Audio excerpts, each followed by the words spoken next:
Gospodin Šehić se osjetio uvrijeđen. Iako je Martinjak jasno rekao da nije imao namjeru prozivati Šehića dok je komentarisao njegov meč s Kimbalom, Šehić ne prašta. I evo, upravo ovo ga je dotaklo.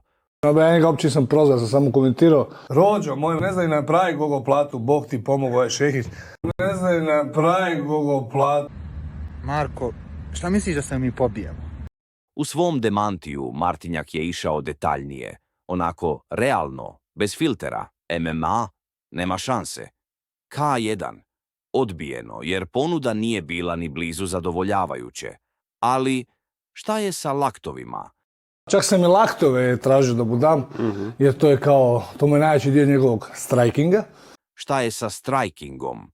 Hoće li sarkazam Martinjaka biti benzin na vatru i natjerati organizatore da odriješe kesu i daju po stan obojici samo da se ovo desi?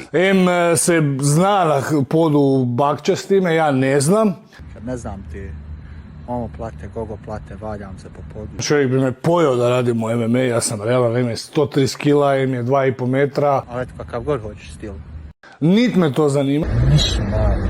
Financijska ponuda nije zadovoljala moje apetite. Ti se naravno ne tučeš na ulici, to nije plaće.